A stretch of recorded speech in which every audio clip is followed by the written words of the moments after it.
अस्सलाम वालेकुम दोस्तों। आज आप सबके साथ मैं शेयर करने लगी हूँ घर में सीख कबाब बनाने की रेसिपी, जिसे मैंने ओवन में बेक किया है और ये बहुत ही डिलीशियस और बहुत आराम से बहुत से सिंपल से इंग्रेडिएंट्स के साथ ये बन जाने वाले सीख कबाब हैं। तो आज इसकी रेसिपी जो है मैं आपके साथ शेयर करूँगी। तो वीडियो को एंड तक ज़रूर देखिएगा और मेरे चैनल को सब्सक्राइब भी ज़रूर कीजिएगा। तो चलिए आइए इसको शुरू करते हैं। तो दोस्तों मैंने लिया है यहाँ पर 800 ग्राम कीमा, जो कि चर्बी के साथ है, क्योंकि चर्बी मिक्स किया हुआ कीमा सीख कबाब बनाने के लिए बेस्ट रहता है और बहुत अच्छे सीख कबाब इससे बनते हैं। तो आप भी अगर कीमा लें तो उसमें चर्बी जो है वो थोड़ी-सी ज़रूर शामिल करवाएँ। इसके अलावा हमें सिंपल से कुछ इंग्रेडिएंट्स इसमें शामिल करने हैं, जिसमें धनिया है, प्याज है, एक टमाटर है, एक शिमला मिर्च है, कुछ हरी मिर्चें और कुछ लहसुन के जवे। ये बिल्कुल आप अपने टेस्ट के मुताबिक इसमें शामिल कर सकते हैं, कम या ज़्यादा।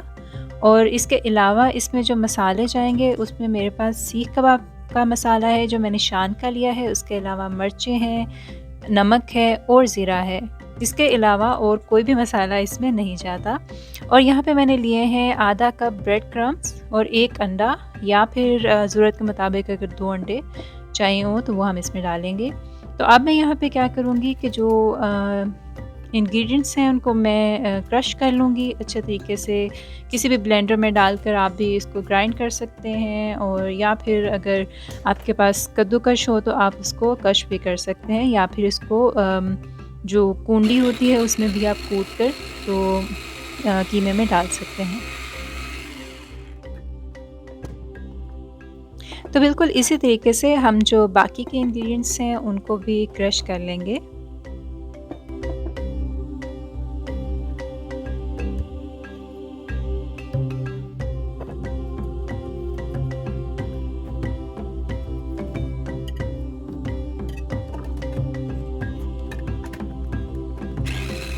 तो दोस्तों सारे इंग्रेडिएंट्स को मैंने क्रश कर लिया है और अब हम इन सब इंग्रेडिएंट्स को मिक्स करेंगे कीमे के अंदर। और कीमे को भी मैंने थोड़ा-सा हाथों से मसल लिया था, और उसके बाद इसमें जो प्याज़ है, प्याज़ों का जो पानी है वो थोड़ा-सा मैंने निकाल लिया था, क्योंकि क्रश होने के बाद इसका जो पानी है वो काफ़ी निकल आता है। और उसके बाद जो शिमला मिर्च का जो पानी है वो भी थोड़ा-सा निकाल कर इसमें हम शामिल करेंगे।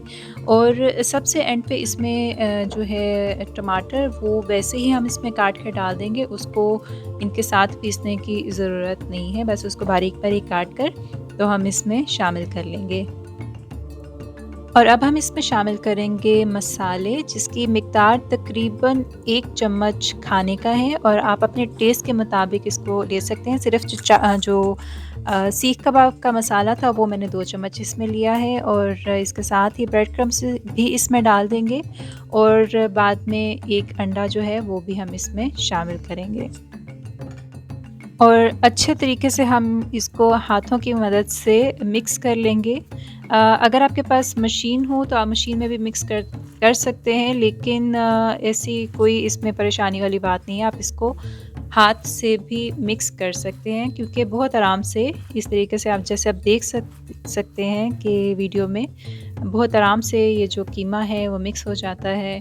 और आप देख लें कि इसमें जो पानी है वो भी बिल्कुल नज़र नहीं आ रहा, काफ़ी अच्छे से ये जो कीमा है तैयार हो गया है।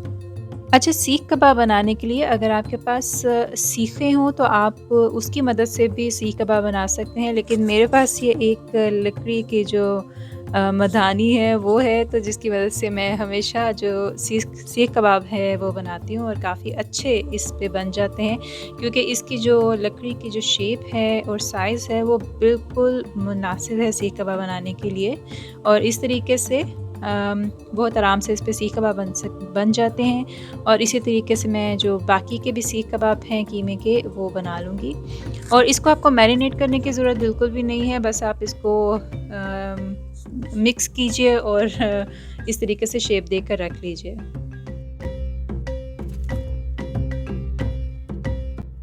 तो दोस्तों सारे सीख कबाब मैंने बना लिए हैं, और इसके बाद इसको मैं बेक करूँगी। और बेकिंग के लिए मैंने जो ओवन है पहले से ही प्री हीट कर लिया हुआ था, और तकरीबन 200 डिग्री सेल्सियस पर इसको मैं 15 से 20 मिनट के लिए ओवन में रखूँगी, जिसके बाद ये सीख कबाब बनकर बहुत अच्छे तैयार हो जाएँगे।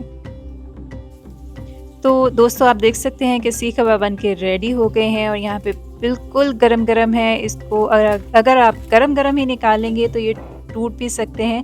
तो इसको बहुत ध्यान से आपने ट्रे में निकालना है और इस तरीके से ट्रे आपने सजा लेनी है। मैं क्योंकि आज एक पार्टी पर जा रही थी तो वहाँ जाने के लिए मैंने ये सीख कबाब बनाए थे। तो बहुत ही शानदार और बहुत टेस्टी ये सीख कबाब बने थे। आप इसको घर में भी ज़रूर ट्राई कीजिएगा और मुझे कमेंट्स में ज़रूर बताइएगा कि आपको ये रेसिपी कैसी लगी। तो मिलती हूँ आपसे अगली वीडियो में, तब तक मुझे इजाज़त दीजिए और अपना बहुत ज़्यादा ख़्याल रखिएगा। और हाँ, इसके साथ मैंने बनाया था दही का रायता, जिसमें कि मैंने जो रोस्टेड चने होते हैं वो शामिल किए थे, जो कि दही के अंदर बहुत अच्छे रहते हैं। तो दोस्तों फिर मिलती हूँ आपसे अगली वीडियो में, तब तक मुझे इजाज़त दीजिए। अल्लाह हाफ़िज़।